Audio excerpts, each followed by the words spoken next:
നമസ്കാരം. പുരോഗമന കലാസാഹിത്യ സംഘത്തിൻ്റെ മലപ്പുറം ജില്ലാ കമ്മിറ്റി ഈ സായാഹ്നത്തിൽ ഒത്തിരി കാര്യങ്ങളുണ്ടെങ്കിലും കുറച്ച് നിങ്ങളോട് പറയുവാനായി മുഖപുസ്തകത്തിലൂടെ പരസ്പരം മുഖം കാണാതെ വാക്കുകളിലൂടെ പരസ്പരം പങ്കുവയ്ക്കുന്ന ആശങ്കകളുടെയും ആശകളുടെയും നല്ലൊരു സന്ധിയിൽ ഞാൻ നിങ്ങളെ സ്നേഹത്തോട് അഭിവാദ്യം ചെയ്യുന്നു. പുരോഗമന കലാസാഹിത്യ സംഘം മലപ്പുറം ജില്ലാ കമ്മിറ്റി ഒരാഴ്ചയ്ക്ക് മുൻപ് തീരുമാനിച്ചതാണ് ഈ മുഖപുസ്തക സംഭാഷണം. എങ്കിലും ആ ദിവസം ചില പ്രത്യേക കാരണങ്ങളാൽ എനിക്ക് കഴിയാതെ വന്നു. അന്ന് എനിക്ക് തോന്നുന്നു ബ്രോഷറൊക്കെ പോസ്റ്റ് ചെയ്തതിന് ശേഷമാണത് കഴിയാതെ പോയത്. അതുകൊണ്ട് തന്നെ ഞാനതിന് ക്ഷമ ചോദിക്കുകയും ചെയ്യുന്നു.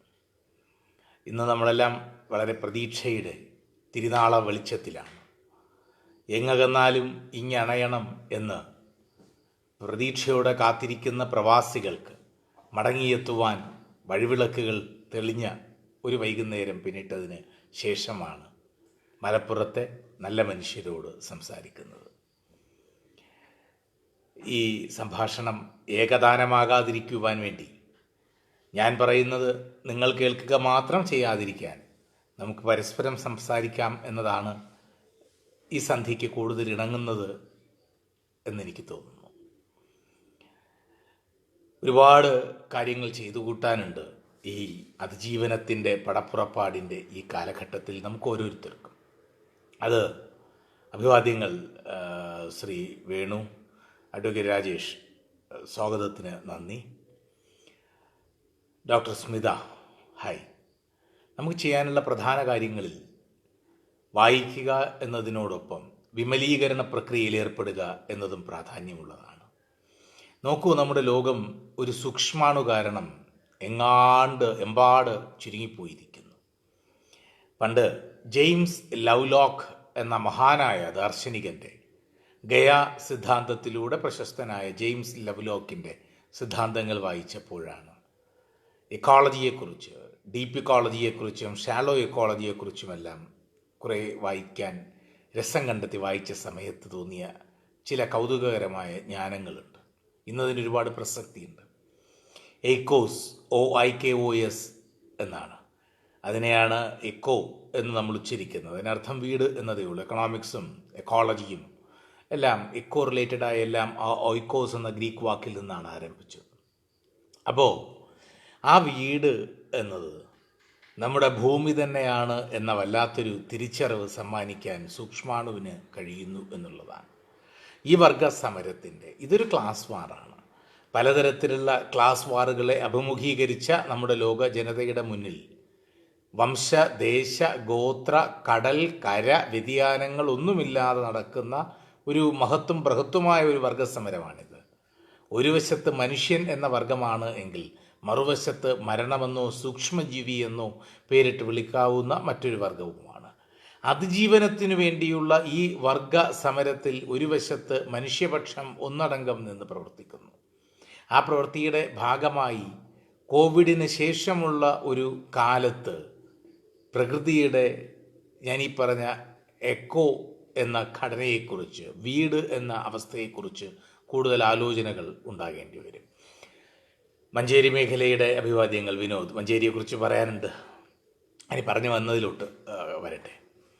അപ്പോൾ ലവ്ലോക്കിൻ്റെ ഗയാ സിദ്ധാന്തം എന്ന് പറയുന്നത് ഭൂമി തന്നെ ഒരു വലിയ ആവാസ വ്യവസ്ഥയാണ്. ഭൂമി തന്നെ ഒരു വലിയ ഓർഗാനിസമാണ്. സത്യത്തിൽ നമ്മൾ സൃഷ്ടിയുടെ മകുടം എന്നത് മനുഷ്യനെയാണ് വിശേഷിപ്പിക്കുന്നത്. മനസ്സും തലച്ചോറും തമ്മിൽ കോറിലേറ്റ് ചെയ്യാൻ കഴിയുന്ന സൃഷ്ടിയുടെ മകുടമാണ് മനുഷ്യൻ എന്നത്. പക്ഷേ മറ്റൊരു തരത്തിൽ ചിന്തിച്ചാൽ സൃഷ്ടിയുടെ മകുടം എന്നത് നമ്മുടെ ഭൂമി തന്നെയാണ് എന്ന് നമുക്ക് ചിന്തിക്കാം. അപ്പോൾ ഭൂമിയിലെ ഒരു ഓർഗൻ മാത്രമാണ് മനുഷ്യകുലം എന്ന രീതിയിലും നമ്മുടെ ചിന്തകളെ വ്യാപരിപ്പിക്കും. ഈ സിദ്ധാന്തങ്ങളെ എല്ലാം പഠിക്കാനുള്ള ഒരു ഇടവേളയാണിത്. എല്ലാം മനനം ചെയ്യാനുള്ള ഇടവേളയാണ്. എല്ലാം ഉൾക്കൊള്ളാനോ അംഗീകരിക്കാനോ ഉള്ള ഇടവേളയാണ് എന്നല്ല ഞാൻ പറഞ്ഞത്. ഞാൻ ലവ്ലോക്കിൻ്റെ സിദ്ധാന്തങ്ങളിലൂടെയും ഹണ്ടിങ്ടൺ സിദ്ധാന്തങ്ങളിലൂടെയും മറ്റും കടന്നു പോകുന്നത് സത്യത്തിൽ ഈ കൊറോണ കാലത്തിലാണ് കൂടുതലായി. മഞ്ചേരിയിലെ നിന്ന് വിനോദ് അഭിവാദ്യങ്ങൾ പറഞ്ഞു. മഞ്ചേരി 2002 അവസാനത്തിൽ അശ്വമേധം സ്റ്റുഡിയോയുടെ പരിമിതികൾ വിട്ട് പുറത്തേക്ക് ഇറങ്ങിയപ്പോൾ ഗൾഫ് രാജ്യങ്ങളിൽ എല്ലായിടത്തും പേജൻട്രി എന്ന പേരിൽ നടത്തിക്കഴിഞ്ഞതിന് ശേഷം മഞ്ചേരിയിലെ VP ഹാളിൽ നടത്തിയ മനോഹരമായ 3 നാളുകൾ എനിക്ക് ഓർമ്മയുണ്ട്. തടിച്ചുകൂടി നിന്ന ജനാവലിയും അകത്ത് ഉണ്ടായിരുന്ന 1000-ഓളം ആളുകളെ പുറത്താക്കി പുറത്തു നിന്നവരെ അകത്ത് പങ്കെടുപ്പിച്ചുകൊണ്ട് നടത്തിയ 3 പകലിരവുകളിൽ അശ്വമേധത്തിന് സ്വീകരിച്ചു മഞ്ചേരിയിൽ ഒരുപാട് നല്ല സുഹൃത്തുക്കളൊക്കെ ഉള്ള സ്ഥലമാണ് മഞ്ചേരി. അപ്പോൾ ഞാനീ പറഞ്ഞത് ലവ്ലോക്കിൻ്റെ ഗയാ സിദ്ധാന്തം പോലെ നമ്മുടെ ഭൂമിയെ തിരികെ സ്നേഹിക്കുവാനുള്ള വലിയൊരു അവസരം നമുക്ക് വരുന്നു എന്നുള്ളത് പ്രധാനം. ഈ വീട്ടിലിരിക്കൽ കാലം, ഈ വീട്ടുവാസത്തിൻ്റെ കാലം, അതല്ല എങ്കിൽ ഈ ക്വാറന്റൈൻ കാലം നമ്മുടെ കുട്ടികൾക്ക് എത്ര കണ്ട് പ്രയോജനപ്പെടുത്താൻ പുകാസയുടെ പ്രിയപ്പെട്ട അംഗങ്ങൾ ശ്രമിക്കുന്നുണ്ടു എന്നതും പ്രധാനപ്പെട്ടൊരു ചോദ്യമാണ്. നമ്മുടെ കുട്ടികൾക്ക് ഈ അവധിക്കാലം ഒരു വീണ്ടെടുക്കലിൻ്റെ കാലമാക്കി മാറ്റാൻ കഴിയണം. വലിയ കമ്പ്യൂട്ടറുകളുടെ വലിയ ബട്ടണുകളിൽ വിരലമർത്തി തലച്ചോറ് വലുതായി പോകുന്നതിനിടയിൽ മനസ്സു വല്ലാതെ ചുരുങ്ങിപ്പോകുന്ന ഒരു തലമുറയാണ് നമ്മുടെ കുട്ടികളുടേത്. കൊറോണയ്ക്ക് മുൻപ് വരെ വെയിലത്ത് ഓടിക്കളിച്ചവരാണ് നമ്മളെങ്കിൽ വെയിലത്ത് ഓടിക്കളിച്ച നമ്മുടെ മക്കൾ ബ്ലൂ വെയിലത്ത് ഓടി മരിക്കുന്ന ഒരു കെട്ടകാലത്തിലാണ് ജീവിച്ചിരുന്നത്. പേരമര ചുവടുകൾ അപ്രത്യക്ഷമായ, മാഞ്ചുവടുകൾ അപ്രത്യക്ഷമായ, കളിയിടങ്ങളും പറമ്പുകളും അപ്രത്യക്ഷമായ, വയൽക്കളികളും മഴക്കളികളും അപ്രത്യക്ഷമായ ഒരു ബാല്യമാണ് അവരുടേത്. അവർക്ക് തിരികെ വരാൻ പോകുന്നത് അത്തരം ചില ഇമ്പങ്ങളാണ് എന്ന് അവരെ തയ്യാറെടുപ്പിക്കാൻ കഴിയണം.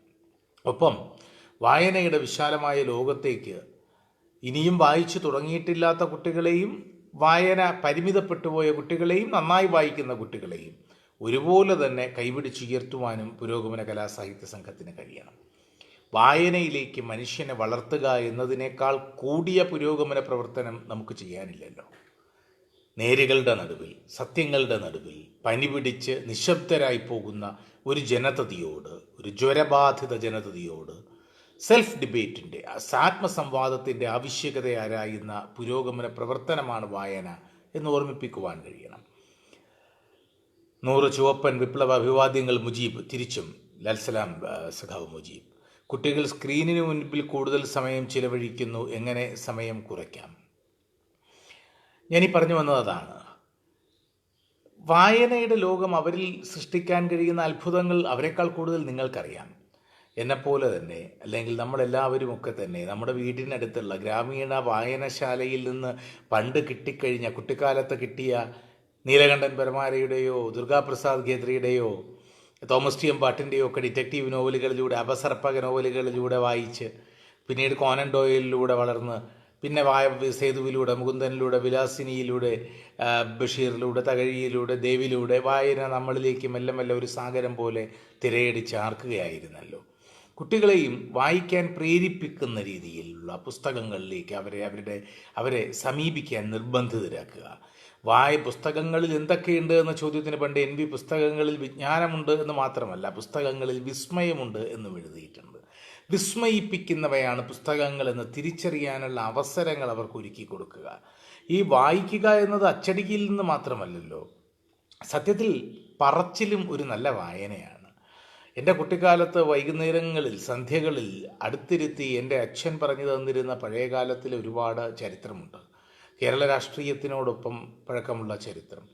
50കളുടെ ആരംഭത്തിലെ യൂണിവേഴ്സിറ്റി കോളേജിലെ ആദ്യത്തെ SF-ൻ്റെ ആദ്യത്തെ കമ്മ്യൂണിസ്റ്റുകാരനായ ജനറൽ സെക്രട്ടറി ആയിരുന്നു എൻ്റെ അച്ഛൻ. പിന്നീട് അധ്യാപക സംഘടനയുടെ സ്ഥാപക ഭാരവാഹികളിൽ ഒരാളായിരുന്നു.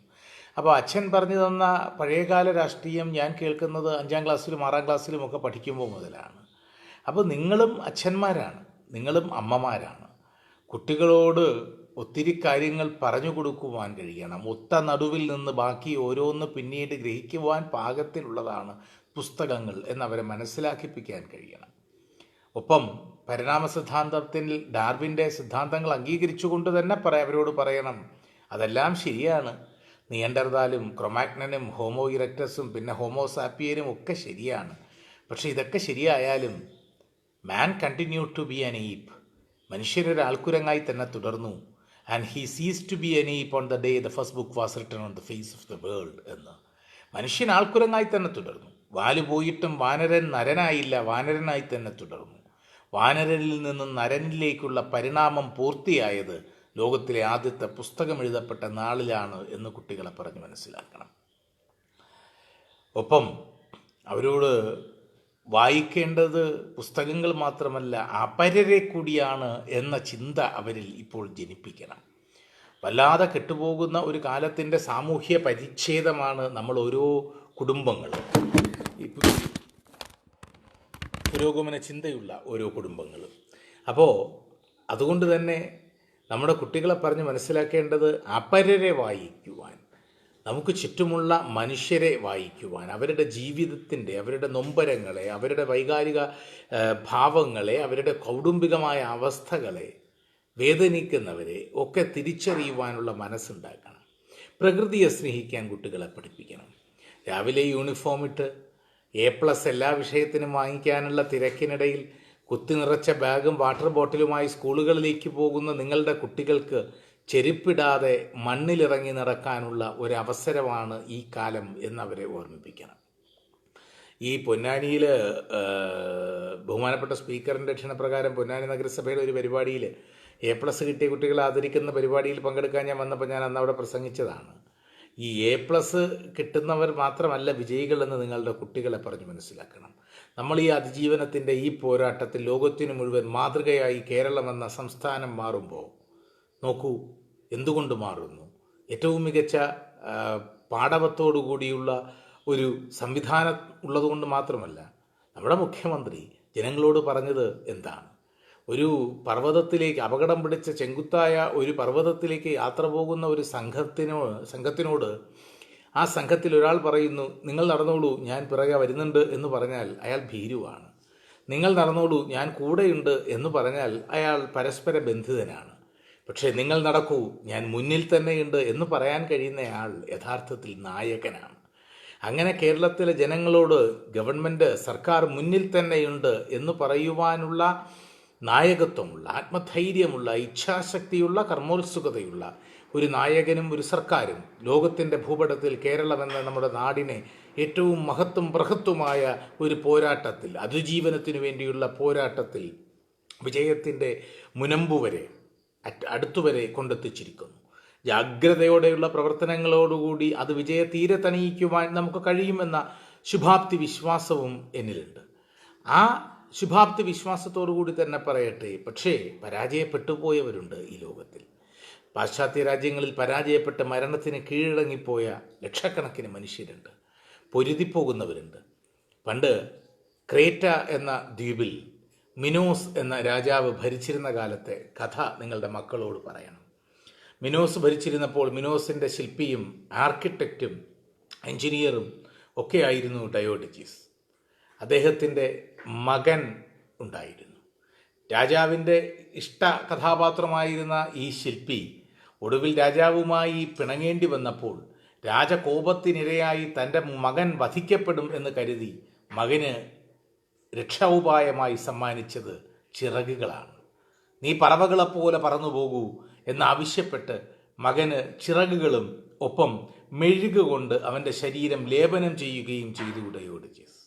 എന്നിട്ട് അവനോട് പറഞ്ഞു, നീ അധികം താഴ്ന്നു പറക്കരുത്, കടലിലെ തിരമാലകളിലെ ഉപ്പ് നിന്റെ തൂവലുകളെ നനയ്ക്കും, നീ ഭാരം കൂടി താഴേക്ക് പതിക്കും. നീ അധികം ഉയർന്നും പറക്കരുത്, സൂര്യരശ്മികളുടെ ചൂടേറ്റ് നിന്റെ മെഴുകുരുകി നീ താഴേക്ക് വീഴും. പറക്കാൻ ആഗ്രഹിച്ച്, രക്ഷപ്പെടാൻ ആഗ്രഹിച്ച് പറന്നു തുടങ്ങിയ ഡയോഡിജസിൻ്റെ മകൻ ആകാശത്തിൻ്റെ മേഘപാളങ്ങൾക്കിടയിലൂടെ പറക്കുവാൻ കൊതിച്ചത് പറക്കലിൻ്റെ ഭംഗി തിരിച്ചറിഞ്ഞപ്പോഴാണ്. അനന്തവിഹായസിൽ ചിറകടിച്ചു പറന്നപ്പോൾ ഒരു നിമിഷ നേരം കൊണ്ട് ആ മാസ്മരികമായ അനുഭവം തിരിച്ചറിഞ്ഞ ആ കുമാരൻ സൂര്യന് നേർക്കുയർന്നുയർന്നു പറന്നു. മെഴുകുരുകയും അവൻ കടലിൽ വീണ് മരിക്കുകയും ചെയ്തു എന്ന് ഗ്രീക്ക് കഥ. പക്ഷേ ഗ്രീക്സിൽ ഇപ്പോഴും ആരാധിക്കപ്പെടുന്ന ഐതിഹ്യ കഥാപാത്രങ്ങളിലൊന്ന് ആ കുമാരനാണ്. അച്ഛൻ്റെ വാക്ക് കേൾക്കാതെ മരിച്ചുപോയ അവൻ്റെ മടയത്തമല്ല, മറിച്ച് മരണം ഉറപ്പാണ് എന്നറിയുമ്പോഴും കൂടുതൽ ഉയരങ്ങൾ കീഴടക്കുവാൻ, കൂടുതൽ ഉയർന്നു പറക്കുവാൻ അവൻ കാണിച്ച ആത്മധൈര്യത്തിനെ, കൂടുതൽ ഉയരങ്ങൾ അറിയുവാനുള്ള അവൻ്റെ ത്വരയെയാണ് വാഴ്ത്തുന്നത്. നോക്കൂ, നമ്മുടെ കലയും നമ്മുടെ സാഹിത്യവും നമ്മുടെ ശാസ്ത്രവും നമ്മുടെ ജ്ഞാനവും ഒക്കെ തന്നെ അങ്ങനെ പരിമിതികളെ അതിലംഘിച്ച് പറക്കുവാൻ ശ്രമിച്ചവരിലുണ്ടായവരാണ്. ഗാലൻ്റെ സിദ്ധാന്തമാണ് മെഡിക്കൽ സയൻസിൽ എല്ലാ കാലത്തും നിലനിന്നിരുന്നത്. ഗാലൻ നല്ലൊരു ഭക്തനായിരുന്നത് കൊണ്ടാകാം ഗാലൻ വിശ്വസിച്ചിരുന്നതും ആദമിൻ്റെ വാരിയെല്ലുകളിൽ നിന്ന് സൃഷ്ടിക്കപ്പെട്ട അവ്വയെക്കുറിച്ചാണ്. അതുകൊണ്ട് തന്നെ പുരുഷന് സ്ത്രീയേക്കാൾ വാരിയെല്ലുകൾ കുറവാണ് എന്ന് കരുതിയിരുന്ന ഗാലൻ്റെ സിദ്ധാന്തം തകിടം മറിക്കപ്പെട്ടത് ആന്ത്രേ വെസേലിയസ് എന്ന യുവശാസ്ത്രജ്ഞൻ്റെ ആകാംക്ഷയിൽ നിന്നാണ്. ആന്ത്രേ വെസേലിയസ് സെമിത്തേരിയിൽ പോയി, പോസ്റ്റ്മോർട്ടങ്ങളും ശസ്ത്രക്രിയകളും ഒന്നുമില്ലാതിരുന്ന ആ കാലഘട്ടത്തിൽ സെമിത്തേരിയിൽ പോയി കല്ലറ മാന്തി പാതിരാത്രിയിൽ കല്ലറകളിൽ നിന്ന് ശവശരീരങ്ങൾ മോഷ്ടിച്ചു കൊണ്ടുവന്ന ശവശരീരങ്ങൾ ശസ്ത്രക്രിയ ചെയ്ത ആന്ത്രേ വെസേലിയസ് പുരുഷന്റെ ശരീരത്തിലും സ്ത്രീയുടെ ശരീരത്തിലും വാരിയെല്ലുകളുടെ എണ്ണം തുല്യമാണ് എന്ന് കണ്ടെത്തി. അനാട്ടമിയുടെ പിതാവായി, അനാട്ടമിയുടെ മഹാരഥനായി ആന്ത്രേ വെസേലിയസ് അറിയപ്പെടുന്നു. പരിമിതികളെ അല്ലെങ്കിൽ നിലനിൽക്കുന്ന സ്റ്റേയിഡായ ജഡത്വം ബാധിച്ച മതിലുകളെ അതിലംഘിക്കുവാനുള്ള ശ്രമം. ക്രൈസ്തവ മത മേലധ്യക്ഷന്മാരെല്ലാം തന്നെ, ക്രൈസ്തവ സഭ ഒന്നാകെ ഭൂമിയെ ചുറ്റുന്നു, സൂര്യനടക്കം മറ്റെല്ലാം എന്ന് കരുതിയിരുന്ന ജിയോസെൻട്രിക് സിദ്ധാന്തത്തിനെ തിരുത്തിക്കുറിച്ചുകൊണ്ട്, അങ്ങനെയല്ല, മറിച്ച് സൂര്യനാണ് കേന്ദ്രം എന്ന് തെളിയിച്ച ഹീലിയോസെൻട്രിക് സിദ്ധാന്തത്തിലൂടെ കോപ്പർനിക്കസ് വന്നപ്പോൾ, അതിനു മുൻപ് അതേ ആശയത്തിൻ്റെ പ്രചാരത്തിനു വേണ്ടി പോരാടി ഒടുവിൽ ചുട്ടരിക്കപ്പെട്ട, തീയിൽ വെന്തു മരിച്ച ബ്രൂണോയിലൂടെ എല്ലാം അവരാരും പരാജയപ്പെട്ടവർ എന്ന് നമുക്ക് കരുതാൻ കഴിയുമോ? നീട്ടപ്പെട്ട ഹെംലോക്ക് വിഷം വാങ്ങി കുടിച്ച് മരിക്കേണ്ടി വന്നതുകൊണ്ട് സോക്രട്ടീസിനെ പരാജിതൻ എന്ന് വിശേഷിപ്പിക്കാൻ പറ്റുമോ? പീഡിപ്പിക്കപ്പെട്ടത് കൊണ്ട് ഗലീലിയോയോ ചുട്ടരിക്കപ്പെട്ടത് കൊണ്ട് ബ്രൂണോയോ വിഷം കുടിച്ചതുകൊണ്ട് സോക്രട്ടീസോ പരാജിതരാകുന്നില്ല. നോക്കൂ, ഈ ലോകം പരാജിതരുടേതും കൂടിയാണ്. അനന്തമായ സാധ്യതകളുള്ള അടുത്ത വരുന്ന തലമുറകൾക്ക് വിജയങ്ങൾ നെയ്യുവാൻ സ്വയം പരാജിതരാകുന്നവരുടേതാണ് മാനവരാശിയുടെ അടയാളപ്പെട്ട ചരിത്രഗോപുരങ്ങൾ. മ്യൂണിക്കിലെ സർവകലാശാലയിൽ സയൻസിൽ ബിരുദം പഠിക്കുവാൻ ആഗ്രഹവുമായി ചെന്ന കൗമാരക്കാരനെ ശാസ്ത്രത്തിൽ പ്രാഥമിക ജ്ഞാനം പോലുമില്ല എന്ന് കണ്ട് ആട്ടിയോടിച്ച ഇൻ്റർവ്യൂ ബോർഡ് അന്ന് ആട്ടിയോടിക്കപ്പെട്ടപ്പോൾ മ്യൂണിക്കിൻ്റെ തെരുവിലൂടെ വേദനാകുലനായി നടക്കേണ്ടി വന്ന ബാലൻ, അയാളുടെ പേര് ആൽബർട്ട് ഐൻസ്റ്റീൻ എന്നായിരുന്നു. തിരുവനന്തപുരം ആകാശവാണിയിൽ കാഷ്വൽ ആർട്ടിസ്റ്റ് ആകുവാൻ വേണ്ടി അപേക്ഷ കൊടുത്ത ഓഡിഷൻ ടെസ്റ്റിന് വിധേയനായപ്പോൾ വിസ്തൃതരായ ഉദ്യോഗസ്ഥന്മാരുടെ ബോഡി ശബ്ദം കേട്ടിട്ട് തീരുമാനിച്ചു, മാർദ്ദവമില്ല, മാധുര്യമില്ല, കേൾക്കാൻ ഇമ്പമില്ല, കേൾവിക്കാരിൽ കമ്പമുണ്ടാകില്ല. അതുകൊണ്ട് തന്നെ കാഷ്വൽ ആർട്ടിസ്റ്റ് ആകാൻ ഇയാൾ യോഗ്യനല്ല, ഇയാളുടെ യോഗ്യമല്ല. നിരസിച്ചു അയാളുടെ അപേക്ഷ. വിഷണ്ണനായി വഴുതയ്ക്കാട് ജഗതിയിലെ തെരുവുകളിലൂടെ കലാകാരൻ നടന്നിട്ടുണ്ടാകും. കേൾക്കാൻ ഇമ്പമില്ലാത്ത എന്ന് വിധി എഴുതപ്പെട്ട ശബ്ദത്തിൻ്റെ ഉടമയുടെ പേര് ഡോക്ടർ KG യേശുദാസ്. പരാജയപ്പെട്ടവർ എന്ന് നിങ്ങൾ കരുതുന്ന, അല്ലെങ്കിൽ ലോകം കരുതിയ ഒരു വലിയ വിഭാഗം ജനതയുടെ വരുംകാലത്തിൻ്റെ വിജയത്തിനു വേണ്ടിയുള്ള പോരാട്ടങ്ങൾ കൊണ്ട് അടയാളപ്പെടുത്തപ്പെട്ടതാണ് മാനവരാശിയുടെ ചരിത്രം. വായനയുടെ വിശാല ലോകത്തേക്കും അശ്വമേധം എന്ന റിവേഴ്സ് ക്വിസിലേക്കും എത്തിയ വഴി കുട്ടികൾക്ക് വേണ്ടി ഒന്ന് വിശദീകരിക്കാമോ ഡോക്ടർ സ്മിത? തീർച്ചയായും ഡോക്ടർ. വായനയുടെ ലോകത്തേക്ക് എത്തപ്പെടുന്നത് കുട്ടിക്കാലം മുതലാണ്. കുട്ടിക്കാലം മുതൽ തന്നെ അധ്യാപകരായ എൻ്റെ അച്ഛനും അമ്മയും ഈ ഒരുപാട് പുസ്തകങ്ങൾ വീട്ടിലുണ്ടായിരുന്നു, വീട്ടിൽ കൊണ്ടുവരുമായിരുന്നു എന്നത് ഒരു വശം. മറുവശത്താകട്ടെ എൻ്റെ ഒരു സഹോദരൻ, എൻ്റെ കുട്ടിക്കാലത്ത് തന്നെ എൻ്റെ ഒരു സഹോദരൻ രോഗബാധിതനായിരുന്നതുകൊണ്ട് ആശുപത്രിയിൽ അച്ഛനും അമ്മയും കൂടുതൽ കാലം ചിലവഴിക്കേണ്ടി വന്നപ്പോൾ ഞാൻ താമസിച്ചിരുന്ന വീട്ടിൽ ഞാനും എൻ്റെ ഒരു ഫസ്റ്റ് കസിനും ഒരു ചേച്ചിയും മാത്രമാണ് ഉണ്ടായിരുന്നത്. അന്ന് പുസ്തകങ്ങളാണ് കൂട്ടിന്. അന്ന് തിരുവനന്തപുരത്ത് പട്ടണത്തിൽ പഠിക്കുന്ന മൂത്ത ചേട്ടൻ കൊണ്ടുവരുമായിരുന്ന ലൈബ്രറി പുസ്തകങ്ങൾ കാണുമ്പോൾ ഈ വിശന്ന് കിടന്ന് മരിക്കാറായവന് ആഹാരം കിട്ടുന്ന ആർത്തിയോടുകൂടി എത്തിപ്പിടിക്കുമായിരുന്നു. കൂടുതലും നീലകണ്ഠൻ പരമാരയുടെയൊക്കെ ഡിറ്റക്റ്റീവ് നോവലാണ് ഞാൻ ഈ പറഞ്ഞല്ലോ ആദ്യം. അത് തീരെ ചെറിയ പ്രായം. ഒപ്പം ഇംഗ്ലീഷ് ഭാഷ വായിക്കണമെന്ന് ആഗ്രഹം തോന്നിത്തുടങ്ങിയ തീരെ കുട്ടിക്കാലത്ത് ആഗ്രഹം തോന്നിത്തുടങ്ങാൻ കാരണം അച്ഛൻ കൊണ്ടുവരുമായിരുന്ന ഒരു പ്രസിദ്ധീകരണമാണ്. അത്രത്തോളം നല്ല സുഗന്ധം പിന്നീട് ഒരിക്കലും എനിക്ക് അനുഭവിക്കാൻ കഴിഞ്ഞിട്ടില്ല. ആ പ്രസിദ്ധീകരണം മൂക്കോടടുപ്പിക്കുമ്പോൾ ഒരു ഉൾപ്പുളകമുണർത്തുന്ന മണമുണ്ടാകും. അതിൻ്റെ നിറങ്ങൾക്ക് കടും ചായമാണ്. മനോഹരമായ പച്ച, മരതകപ്പച്ചയും കടും ചുവപ്പുമുള്ള പുസ്തകം. അകം തുറന്നു കഴിഞ്ഞാൽ അത്ഭുതങ്ങളുടെ ചിത്രങ്ങൾ. ഇംഗ്ലീഷ് വായിക്കാൻ അറിയാത്ത 5 വയസ്സുകാരൻ ഇംഗ്ലീഷ് വായിക്കാൻ ആഗ്രഹം തോന്നാൻ കാരണം ആ പ്രസിദ്ധീകരണമാണ്. അതിൻ്റെ പേര് സോവിയറ്റ് യൂണിയൻ എന്നാണ്. മുതിർന്നവർക്ക്, ചിലർക്ക്, എന്നോളം പ്രായമുള്ളവർക്കെല്ലാം സോവിയറ്റ് യൂണിയൻ മാസിക പരിചയമുണ്ടാകും. ആ കാലഘട്ടത്തിൽ കൊണ്ടുവന്ന ഒരു സോവിയറ്റ് യൂണിയൻ മാസികയിൽ വെച്ചാണ് വിശ്വവിഖ്യാതമായ 3 കൊട്ടേഷൻ ഞാൻ വായിക്കുന്നത്. I love walking through the rain because nobody will see me crying എന്നാണ് ആ 3 കൊട്ടേഷനിലെ 3-ാമത്തേത്. മഴയിലൂടെ നടക്കാൻ ഞാൻ ഇഷ്ടപ്പെടുന്നു, എന്തെന്നാൽ ഞാൻ കരയുന്നത് മറ്റുള്ളവർ കാണില്ലല്ലോ എന്ന്. ചാർലി ചാപ്ലിനെ കുറിച്ചാണ് ഞാൻ പറഞ്ഞത്. മനുഷ്യസ്നേഹിയായ കമ്മ്യൂണിസ്റ്റും മഹാനായ കലാകാരനും എന്നും കരയുന്ന ഐന്ദ്രജാലികനായ കമേഡിയനുമായ മനുഷ്യൻ, കണ്ണുനീർ ചിരിയിൽ മുക്കിയ ഐന്ദ്രജാലികൻ. ചാർലി ചാപ്ലിനെ കുറിച്ച് വായിക്കുന്നത് അതിലൂടെയാണ്. മലയാളിക്ക് ശാസ്ത്രബോധമല്ല ഉള്ളത്, ശാസ്ത്രവിശ്വാസമാണുള്ളത്. നമുക്ക് വേണ്ടത് ശാസ്ത്രത്തോടൊപ്പം ശാസ്ത്രബോധമാണ്. എന്താണ് അഭിപ്രായം? ഈ വിശ്വാസവും അറിവും ശാസ്ത്രവും എല്ലാം പരസ്പരം വല്ലാതെ കെട്ടുകിടക്കുന്നു. അതുകൊണ്ടാണ് ഹണ്ടിങ്ടൻ്റെ തിയറമാണെന്ന് തോന്നുന്നു, ദ ഗ്യാപ്പ് ഓഫ് ഗോഡ് എന്നുണ്ട്. അതായത് മനുഷ്യനെ വിശദീകരിക്കാൻ ശ്രമിച്ചവൻ പരാജയപ്പെടുന്നിടത്തെല്ലാം അവൻ ദൈവത്തിനെ ഇടപെടുത്തുന്നു. നമ്മൾ കാണാറുണ്ട് ചില ക്ഷേത്രങ്ങളിലെല്ലാം വളരെ ആരാധനയും പ്രാർത്ഥനാനിർഭരമായ മനസ്സോടുകൂടി നിൽക്കുമ്പോൾ കടുത്ത ഭക്തിയിൽ ചിലർക്ക് തുള്ളൽ പോലെ ശരീരത്തിലുണ്ടാകും. അതിനെ നമ്മൾ ദൈവം ആവേശിച്ചു എന്ന് കരുതും. അത് ആ വ്യക്തിയുടെ ദൈവത്തോടുള്ള വിശ്വാസത്തിൻ്റെ, ഈശ്വര സങ്കല്പത്തിനോടുള്ള വിശ്വാസത്തിൻ്റെ മൂർധന്യത്തിലുണ്ടാകുന്ന ഹിസ്റ്റീരിയയാണ്.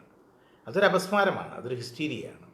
പഴയ കാലങ്ങളിൽ ഹിസ്റ്റീരിയ എന്ന രോഗത്തിന് ചികിത്സാവിധികളൊന്നും തന്നെ കണ്ടുപിടിച്ചിട്ടില്ലായിരുന്ന നൂറ്റാണ്ടുകളിൽ ഇത് ഗ്യാപ്പ് ഓഫ് ഗോഡ്, ശാസ്ത്രത്തിൻ്റെ ഭാഷയിൽ ഗ്യാപ്പ് ഓഫ് ഗോഡ്, ദൈവത്തിൻ്റെ ഇടവേള എന്നറിയപ്പെട്ടിരുന്നു.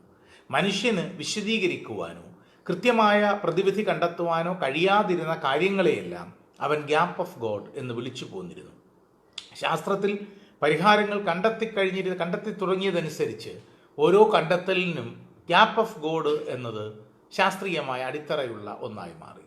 അമ്മ വിളയാട്ട് ആയിരുന്ന വസൂരി, സ്മോൾ പോക്സ്, പിന്നീട് എഡ്വേർഡ് ജെന്നർ എന്ന മഹാനായ ശാസ്ത്രജ്ഞനിലൂടെ ഗോവസൂരി പ്രയോഗത്തിൻ്റെ ആവിർഭാവത്തിലൂടെ മറ്റൊന്നായി ഒരു രോഗമായി മാറി. അപ്പോൾ അത്തരത്തിൽ ഗ്യാപ്പ് ഓഫ് ഗോഡ് പലയിടങ്ങളിലുണ്ട്. അത് വിശ്വാസവും ശാസ്ത്രവും അറിവും തമ്മിലുള്ള ഈ ഇഴപിരിയലിൽ പരസ്പരം ബ്ലെൻഡ് ചെയ്ത് കിടക്കുന്ന ഒരുപാട് കണ്ണികളുണ്ട്. അവയെ അത്ര പെട്ടെന്ന് ഊരിയെടുക്കാൻ കഴിയുന്ന കണ്ണികളും അല്ല തന്നെ.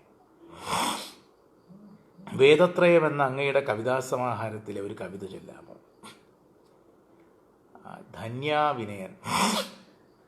ധന്യ എൻ്റെ 8-9 പുസ്തകങ്ങളിൽ ഏറ്റവും കുറവ് വിറ്റിട്ടുള്ള പുസ്തകമാണ്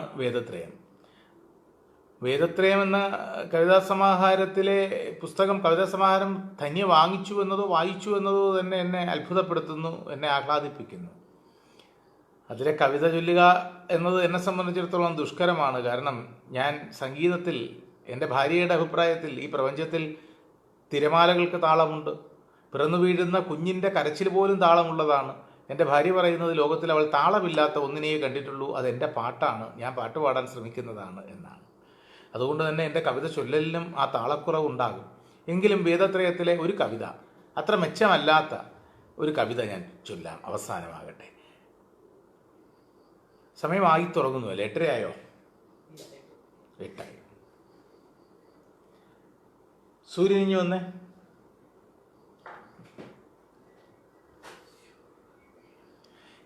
ഇപ്പോഴും സത്യത്തിൽ ഈ ഫേസ്ബുക്ക് ലൈവൊക്കെ വലിയ ബുദ്ധിമുട്ടുള്ള കാര്യമാണ് എനിക്ക്. കാരണം ഞാൻ ഈ കമ്പ്യൂട്ടറുകളെക്കാൾ പുസ്തകങ്ങളെ പരിചയമുള്ള ആളാണ്. എൻ്റെ മകനാണ് ഇതൊക്കെ ശരിയാക്കി തന്നത്. നമ്മുടെ പുരോഗമന കലാസാഹിത്യ സംഘത്തിൻ്റെ മലപ്പുറം ജില്ലാ കമ്മിറ്റിയുടെ സഖാക്കളുടെ ആവശ്യമാണെന്ന് പറഞ്ഞപ്പോൾ അവനാണ് ഇതെല്ലാം ശരിയാക്കി തന്നത്. സുഖമാണ് ജയരാജ്, സുഖമാണ്. അവൻ്റെ പേര് സൂര്യനാരായണൻ എന്നാണ്. ഇനി 10ാം തരത്തിലാണ് അവൻ. നിന്റെ മുഖം കാണാമായിരുന്നു അവർക്ക്. അപ്പോൾ എന്താണ് മലയാളിക്ക് ശാസ്ത്രബോധം? നമ്മൾ ശാസ്ത്രത്തിനെക്കുറിച്ച് സംസാരിച്ചു. അപ്പോൾ നമ്മുടെ കാഴ്ചകളും നമ്മുടെ കുട്ടികളോട് പറയണം. ഈ തടിക്ക്, മരങ്ങൾക്ക് പുറകിൽ മലപ്പുറത്ത് നിലമ്പൂരിൽ പണ്ട് PV അബ്ദുൽ വഹാബിൻ്റെ സ്കൂളിലേക്ക് സ്ഥിരം വരാറുണ്ടായിരുന്നു. ഇപ്പോൾ നിലമ്പൂരിലെ പാട്ടുത്സവം ഉദ്ഘാടനം ചെയ്യാനും ഞാൻ വന്നിരുന്നല്ലോ, ശ്രീ അൻവർ വിളിച്ചിട്ട്. അപ്പോൾ നിലമ്പൂർ വലിയ ഇഷ്ടപ്പെട്ട സ്ഥലമാണ് എനിക്ക്. നിലമ്പൂരിലെ തേക്കിൻ കാടുകളൊക്കെ ഇഷ്ടമാണ്. ഈ കാടുകളിൽ വലിയ തേക്ക് മരത്തിൻ്റെ മറവിൽ ഒരാനയുണ്ടാകും. മറവിൽ ഒളിച്ചു നിൽക്കുന്ന ആനയെ കണ്ടെത്തുവാൻ അന്വേഷണത്വരയുള്ള ഒരു മനുഷ്യന് കഴിയും. നമ്മുടെ കുട്ടികളെ മരത്തിന് പിറകിൽ നിൽക്കുന്ന ആനയെ കണ്ടെത്തുന്നവർ മാത്രമാക്കാതെ മരത്തിനകത്തുള്ള ആനയെ കണ്ടെത്തുന്നവർ ആക്കാൻ കഴിയണം. മരത്തിനകത്തെ ആന മരത്തിനകത്തെ തടി ചെത്തി മിനുക്കി ശില്പമാക്കി ആനയെ സൃഷ്ടിക്കുന്ന ശില്പിയുടെ കണ്ണിലെ ആനയാണ്. സർഗാത്മകതയുള്ള കണ്ണുകളുള്ള, കാഴ്ചകളുള്ള, ഉൾക്കാഴ്ചകളുള്ളവരായി നമ്മുടെ കുട്ടികളെ മാറ്റാൻ ശ്രമിക്കണം. പഴയ പ്രസംഗത്തിൻ്റെ ശൈലിയിൽ കഥ കൊണ്ടൊന്ന് തുടങ്ങൂ. ഒരു ശൈലിയിൽ കഥ കൊണ്ടൊന്ന് തുടങ്ങൂ. എന്ത് കഥ? ഇത് കഥ പറയാനുള്ള നേരമാണോ?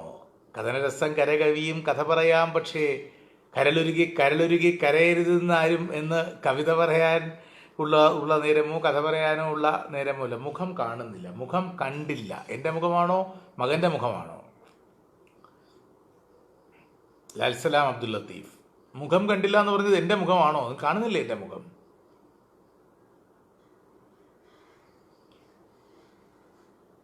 മുഖം ശരിക്കും കണ്ടില്ലെങ്കിലും സൂര്യനാരായണന് ഒരു സൂര്യനാരായണന് വരും, മുഖം ശരിക്കും കണ്ടില്ല. മുഖം നേരെ എടുത്തു വരും, ഫ്രെയിമിനകത്ത് വരും. നമസ്കാരം. ശരി, ഹായ് പറയും ഇതിനൊക്കെ. Hi hi. ശരി, അവൻ എന്നോടൊപ്പം മലപ്പുറത്ത് എൻ്റെ ചില പരിപാടികളിലൊക്കെ പങ്കെടുക്കാൻ വന്നിട്ടുണ്ട്. അപ്പോൾ സഖാവേ ലാൽസലാം, രമേഷ് കുന്നുംപുറത്ത് പണ്ട് മലപ്പുറത്ത് ഒരു മന, പട്ടാമ്പിയിലാണ് തോന്നുന്നു, ഒരു മനയിൽ പോയ ഒരാളിനെ കുറിച്ച് പറയട്ടെ, ഒരു കഥ. സംഭാവന പിരിക്കാൻ വേണ്ടി സഖാക്കളൊക്കെ കൂടി പോയി ഒരു മനയിൽ. ആ മന റോഡിൽ നിന്ന് കുറേ ഉയരത്തിലാണ്. ആഠ്യൻ നമ്പൂതിരിയാണ് ആ മനയിലുള്ളത്. പാർട്ടി വിരുദ്ധനാണ്, കൺസർവേറ്റീവാണ്. അപ്പോൾ സഖാക്കളൊക്കെ കൂടെ പോയപ്പോൾ കൂട്ടത്തിൽ ഒരു മുതിർന്ന സഖാവ് ഉണ്ടായിരുന്നു, സാക്ഷാൽ സഖാവ് EMS. അപ്പോൾ നമ്പൂതിരി പറഞ്ഞു, കുഞ്ചു വരിക, ഇരിക്കുക, എന്താ വേണ്ടതെന്ന് വെച്ചാൽ പറയുക എന്നായി. അപ്പോൾ EMS പറഞ്ഞു, പിരിവാണ്. അപ്പോൾ എന്താ വേണ്ടത് എന്ന് ചോദിച്ചപ്പോൾ EMS പുറത്തേക്ക് നോക്കിയിട്ട് പറഞ്ഞു, അങ്ങയുടെ ഈ മനയുടെ മുറ്റത്ത് നിൽക്കുന്ന കമുക് എനിക്ക് വേണം. ആയിക്കോട്ടെ, കുഞ്ചിൻ്റെ പാർട്ടിക്കാർക്ക് എടുക്കാം, ഇപ്പോൾ മുതൽ അത് നിങ്ങൾക്കുള്ളതാണ് എന്നായി നമ്പൂതിരി. കൊടിമര്യാദയ്ക്ക് മറ്റോ ആയിരിക്കാം, കമുക് വെട്ടാൻ വേണ്ടി തുനിഞ്ഞ സഖാക്കളെ EMS വിലക്കി. എന്നിട്ട് പറഞ്ഞു, വേണ്ട, വെട്ടണ്ട, പകരം ആ കമുകിൻ്റെ തലപ്പങ്ങ് വെട്ടു. എന്നിട്ട് അതിൻ്റെ മുകളിൽ ഒരു കൊടിക്കമ്പ് കൂടി വെച്ച് കെട്ടി അതിൻ്റെ മുകളിൽ ഒരു ചുവന്ന കൊടി കെട്ടു. റോഡിലെ ഏറ്റവും ഉയരത്തിൽ, പാതയുടെ ഏറ്റവും ഉയർന്നു നിൽക്കുന്ന ഈ ആഠ്യമനയുടെ മുൻവശത്ത് ഏറ്റവും ഉയരത്തിൽ നിൽക്കുന്ന അടയ്ക്കാമരത്തിൻ്റെ ഏറ്റവും മുകളിൽ ചെങ്കൊടി പാറട്ടെ എന്ന്. ദീർഘവീക്ഷണം എന്ന വാക്കിൻ്റെ അർത്ഥം ഇതാണ് എന്ന് എൻ്റെ അച്ഛൻ എന്നോട് പറഞ്ഞു തന്നത് എൻ്റെ 12-ാമത്തെയോ 11-ാമത്തെയോ വയസ്സിലാണ്. അതാണ് എനിക്ക് ഇഷ്ടപ്പെട്ട ഏറ്റവും നല്ല കഥകളിൽ നിന്ന്. സ്കൂൾ കാലത്ത് കാത്തിരുന്ന പരിപാടിയായിരുന്നു ഒരു നിമിഷം മാത്രം. ഡോക്ടർ സ്മിത, അതുവഴിയാണ് GS പ്രദീപ് എന്ന പേര് മനസ്സിലുറച്ചത്. ഒന്നുകൂടി കേൾക്കാൻ ആഗ്രഹമുണ്ട്. ഡോക്ടർ സ്മിത, അതിപ്പോൾ പറഞ്ഞ വാക്കുകൾ ആവർത്തിക്കാതെ, മുക്കാതെ, മൂളാതെ, വിൽക്കാതെ, വിറയ്ക്കാതെ, വ്യാകരണ തെറ്റില്ലാതെ, ആംഗലേയ പദങ്ങൾ ഉപയോഗിക്കാതെ ആകസ്മികമായി ലഭിക്കുന്ന ഒരു വിഷയത്തിനെക്കുറിച്ച് പണ്ടകാലത്ത് ആകാശവാണിയിൽ നിങ്ങളുടെ സ്കൂൾ പഠനവേളയിൽ ഞാൻ അവതരിപ്പിച്ചിരുന്ന ഒരു നിമിഷം മാത്രം എന്ന പരിപാടിയുടെ ശൈലിയിൽ ഇപ്പോൾ സംസാരിക്കണമെന്ന് ആവശ്യപ്പെട്ടാൽ ഈ 10-48 വയസ്സായ പ്രായത്തിൽ എൻ്റെ ജീവിതത്തിൻ്റെ വൈയക്തിക അനുഭവങ്ങളുടെ ആഴക്കയങ്ങളിലേക്ക് ആണ്ടുപൊങ്ങി കൈക്കുടന്നയിൽ മുത്തുകൾ വാരി സുചേതസ്സുകളാക്കി മാറ്റിക്കൊണ്ട് തന്നെ സ്മിതയുടെ ജീവിതത്തിൻ്റെ വസന്ത മലർവാടിയിൽ ഇച്ഛാശക്തിയുടെ കാകളി പാടുവാനും കർമ്മത്തിൻ്റെ കാഹളമോതുവാനും കാലത്തിൻ്റെ എല്ലാ നിരിപ്പോടുകൾക്കും അപ്പുറം എന്നും സ്മിതം വിടർത്തുന്ന ഒരു ജോഡി ചുണ്ടും നിറഞ്ഞൊരു മനസ്സും ഉണ്ടാകാനും കഴിയട്ടെ എന്ന് ആത്മാർത്ഥമായി ആശംസിക്കുകയല്ലാതെ ആ ഒരു നിമിഷം മാത്രം പരിപാടിയുടെ ശൈലിയിൽ ഞാൻ വേറെ എന്ത് പറയാനാണ്? അങ്ങയുടെ മുഖം അഭിപ്രായങ്ങൾക്കിടയിലൂടെയാണ് കാണുന്നത്. ക്യാമറ ഒന്ന് ശരിയാക്കാമോ? ശരി.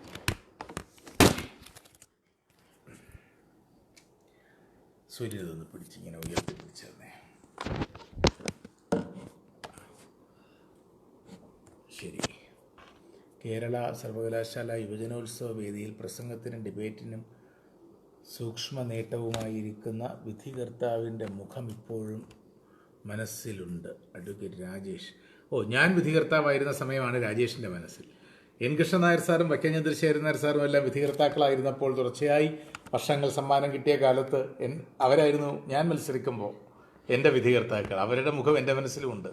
ഇപ്പോഴും ഓർമ്മയുണ്ട് വൈക്കം ചന്ദ്രശേഖരൻ നായർ സാർ പ്രസംഗ മത്സരം ജഡ്ജ് ചെയ്യാനിരിക്കുമ്പോൾ നമ്മൾ പ്രസംഗിക്കുന്നതൊക്കെ. അന്ന് സ്വാശ്രയ ഭാരതം നേരിടുന്ന ആഭ്യന്തരവും വൈദേശികവുമായ വെല്ലുവിളികൾ എന്ന വിഷയത്തെക്കുറിച്ച് 1992 യുവജനോത്സവത്തിൽ ഞാൻ ചെന്നപ്പോൾ ഇവരൊക്കെ ജഡ്ജ് ചെയ്യാനിരിക്കുമ്പോൾ, കൃഷ്ണൻ നായർ സാറാണ് ജഡ്ജ് ചെയ്യാനിരിക്കുമ്പോൾ, ഞാനന്ന് തുടങ്ങിയത് മാന്യസദസ്സിന് നമസ്കാരം എന്നൊന്നും പറഞ്ഞല്ല. ഒരു കീറത്തുണിയിൽ 3 വിളറിയ വർണ്ണങ്ങൾ ആലേഖനം ചെയ്തതാണ് ഈ രാജ്യത്തിൻ്റെ സ്വാതന്ത്ര്യമെന്ന് ധരിച്ച് ഇന്ത്യയുടെ പൂമുഖത്ത് പകലിലുമന്തിയിലും ചിറക് കരിഞ്ഞു വീണു മരിക്കുന്ന നിശാശലഭങ്ങളെ, അമ്പു വിഴുങ്ങി കുര നിർത്തിപ്പോയ പ്രതികരണശേഷി നഷ്ടപ്പെട്ടു പോയ ഏകലവ്യൻ്റെ ഇന്ത്യൻ നായ്ക്കളെ എന്നാണ് ഞാൻ സംബോധന ചെയ്തത്. അതെനിക്ക് ഓർമ്മയുണ്ട്. ഇപ്പോൾ അപർണ എം അമ്മു, വേണു പാലൂർ. അപ്പോൾ നിങ്ങളെ ഒരുപാട് മുഷിപ്പിച്ചു എന്ന് മുഷിപ്പിച്ചെങ്കിൽ ക്ഷമ ചോദിക്കുന്നു. മുഷിപ്പിച്ചില്ല എങ്കിൽ നിങ്ങളെല്ലാം ഈ സന്ധ്യയിൽ കാണാൻ കഴിഞ്ഞതിലുള്ള സന്തോഷം രേഖപ്പെടുത്തുന്നു. 8:20 അടുക്കുന്നു. എന്നോട് ആരോ ഒരു കവിത, വേദത്രയത്തിലെ ഒരു കവിത ചൊല്ലാൻ ആവശ്യപ്പെട്ടിരുന്നു.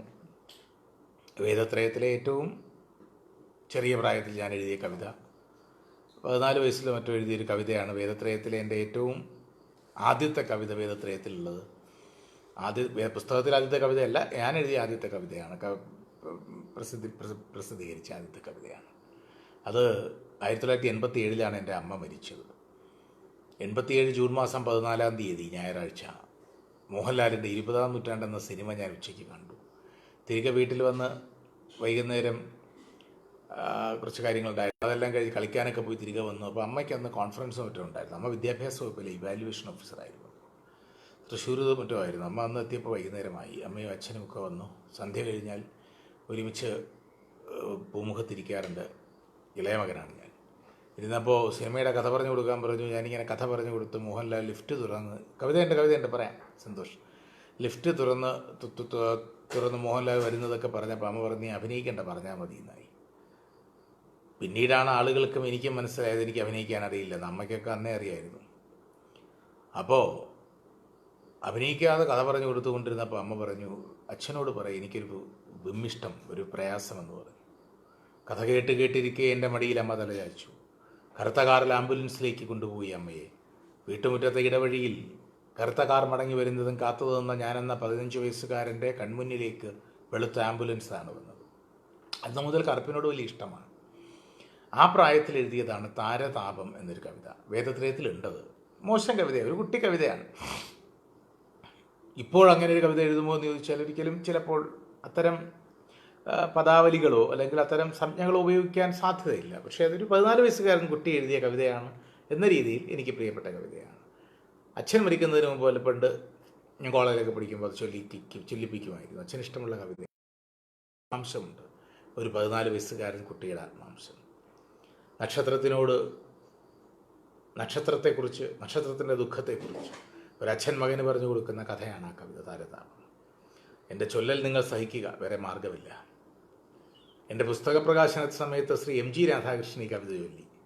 അനുഗ്രഹീതനായ ആ കലാകാരൻ ആ കവിത ചൊല്ലിയപ്പോൾ ഞാൻ ആലോചിച്ചു, ദൈവമേ, എൻ്റെ കവിത ഇത്ര മനോഹരമായി ചൊല്ലാൻ പറ്റുമല്ലോ അല്ലേ എന്ന്. നിർത്തല്ലേ, ഇല്ല, ഈ കവിത ചൊല്ലി നിർത്തുകയാണ്. നിർത്തുന്നു അഡ്വക്കേറ്റ് രാജേഷ്.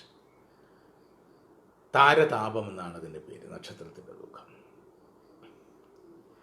കരയാതിരുന്നാൽ കിടാവേ നിനക്കൊരു കഥ ഞാൻ പറഞ്ഞു തരാം. കഥയെന്നു കേൾക്കെ മിഴിനീർ തുടച്ചു കുഞ്ഞച്ഛൻ്റെ ചാരത്തിരുന്നു. കരയാതിരുന്നാൽ കിടാവേ നിനക്കൊരു കഥ ഞാൻ പറഞ്ഞു തരാം. കഥയെന്നു കേൾക്കെ മിഴിനീർ തുടച്ചു കുഞ്ഞച്ഛൻ്റെ ചാരത്തിരുന്നു. താതൻ പറഞ്ഞു തുടങ്ങി, നിലാവുള്ള രാത്രിയാണോ മനെ കേൾക്കൂ. പണ്ടൊരു കാർത്തിക രാവിൽ ചെരാതുകൾ സൂര്യപ്രഭയാർന്നുദിച്ചു നിന്നു. അന്നു നിന്നമ്മയും ഞാനും ഈ മുറ്റത്ത് കൺകളിൽ നോക്കിയിരുന്നു. അവളുടെ കണ്ണിൻ്റെ കടലിലൂടന്നൊരു കരിമീനുരുണ്ടു കളിച്ചു. എന്തോ പറഞ്ഞു ചിരിച്ചു ഞാൻ, അവളുടെ ചുണ്ടിലും ചെമ്പകം പൂത്തു. ആ നറും പുഞ്ചിരി വെട്ടമങ്ങാകാശഗംഗയിലൊക്കെ പരന്നു. സൂര്യനുദിച്ചെന്നുറച്ചു താരങ്ങൾ ആകാശഗർഭത്തിലൊളിച്ചു. വീണ്ടും ചിരിച്ചവൾ അതു കണ്ടു ക്ലാന്തയായി താരമാതാവു ശപിച്ചു. നക്ഷത്രശാപ കനലേറ്റു അമ്മയന്മാരിൽ മരിച്ചു. പിന്നെ ഈ രാത്രികൾ പൂക്കുമ്പോഴെപ്പോഴും വിണ്ണിൻ പടിഞ്ഞാറു കോണിൽ ഒരു നവതാരമായി അവൾ വന്നുദിക്കും. താഴേക്കു നോക്കി ചിരിക്കും. ഒരു പുതു താരമായി അവൾ വന്നുദിക്കും. താഴേക്കു നോക്കി ചിരിക്കും. കഥ കേട്ടുറങ്ങി കിടാവ്. താതൻ മിഴിനീർ തുടച്ചു തനിച്ചിരുന്നു. അപ്പോഴോ വിണ്ണിൻ്റെ കോണിൽ നിന്നൊരു താരമെന്തിനോ കണ്ണീർ പൊഴിച്ചു. കഥ കേട്ടുറങ്ങും കിടാവിൻ്റെ ചുണ്ടില മിഴിനീർ മധുരം പതിച്ചു. കരയാതിരുന്നാൽ കിടാവേ നിനക്കൊരു കഥ ഞാൻ പറഞ്ഞു തരാം. കഥയെന്നു കേൾക്കേ. കരയാതിരുന്നാൽ കിടാവേ നിനക്കൊരു കഥ ഞാൻ പറഞ്ഞു തരാം. കണ്ണു തുറന്നു വച്ചോർമ്മ തെളിച്ചു വച്ച് ഉണ്ണീ കഥ ഇതു കേൾക്ക്. എന്നുണ്ണീ കഥ ഇതു കേൾക്ക്. പൊന്നുണ്ണീ കഥ ഇതു കേൾക്ക്. എവ്തുഷങ്കോവിനെ പോലുള്ള കവികളുടെ ഒരു ലോകം നമ്മുടെ മുന്നിലുണ്ട്. ജോർജിയ എന്ന രാജ്യത്തിൽ നിങ്ങൾ പോയാൽ ഷോട്ടോ റിസ്തോവലിയെക്കുറിച്ച് അറിയാം. അവിടുത്തെ എയർപോർട്ട് റിസ്തോവലി ഇൻ്റർനാഷണൽ എയർപോർട്ട് എന്ന് കേൾക്കാം. ഗ്രാമങ്ങൾക്കും ആ പേരുണ്ട്. 13-ാം നൂറ്റാണ്ടിൽ ജീവിച്ചിരുന്ന റിസ്തോവലി എഴുതിയ പുസ്തകങ്ങളൊക്കെ വളരെ പ്രശസ്തമായിരുന്നെങ്കിലും ആരെഴുതിയെന്നറിയില്ല. നമ്മുടെ ഭാസൻ്റെ കൃതികൾ പോലെ പിന്നീടാണ് അറിയുന്നത്. 3 നൂറ്റാണ്ടുകൾ കഴിഞ്ഞ് ഷോട്ടോ റിസ്തോവലി എന്ന ആളാണ് ഈ പുസ്തകം എഴുതിയത്. പിന്നീട് നാഷണൽ പോയിറ്റ് ഓഫ് ജോർജിയയായി മാറി, നാഷണൽ റൈറ്റർ ഓഫ് ജോർജിയയായി മാറി. The man in the panther skin അടക്കം എഴുതിയ പോയിറ്റാണ്. 20-ാം നൂറ്റാണ്ടിൻ്റെ അവസാനം വരെയും ജോർജിയയിലെ സ്ത്രീധന സമ്പ്രദായം വധുവിൻ്റെ പിതാവ് വരന് റിസ്തോവലിയുടെ ഒരു കവിത എഴുതി കൊടുക്കണം, പകർത്തി എഴുതി കൊടുക്കണം എന്നതാണ്. സ്ത്രീധനത്തെ എതിർപ്പാണെങ്കിലും എനിക്കിഷ്ടപ്പെട്ട ഒരു സ്ത്രീധന സമ്പ്രദായമാണ് അത്. അത്രത്തോളം നന്നായി കുടുംബങ്ങളെ, പ്രണയത്തെ, ജീവിതത്തെ, ഗാഠമായ മനുഷ്യബന്ധങ്ങളെയൊക്കെ ആഴത്തിൽ സ്വാധീനിച്ച റിസ്തോവലി. ഇങ്ങനെ ഒരുപാട് കവികളുണ്ട്. ആ കവികളൊക്കെ, കുറിപ്പസാറടക്കമുള്ള കവികളൊക്കെ ഞാൻ നിങ്ങളുടെ മുന്നിൽ 14 വയസ്സിൽ എഴുതിയ കവിത ചൊല്ലിയതിന് എനിക്ക് മാപ്പ് തരട്ടെ എന്ന് ആത്മാർത്ഥമായി ആഗ്രഹിക്കുന്നു. ആത്മാക്ഷരങ്ങൾ, ഒരുപാട് സന്തോഷം, അതിലേറെ നന്ദി, അഭിവാദ്യങ്ങൾ. ധന്യ വിജയൻ. അഭിവാദ്യങ്ങൾ. ഞാനും അവസാനിപ്പിക്കുന്നു. നമുക്കൊക്കെ ഒരുപാട് ചെയ്യാനുണ്ട്, നിങ്ങൾക്കും ഒരുപാട് ചെയ്യാനുണ്ട്. നിങ്ങൾക്ക് വേണ്ടി മാത്രമല്ല, നോക്കൂ, നിങ്ങൾക്ക് ശേഷവും ഒരു തലമുറ വരാനുണ്ട്.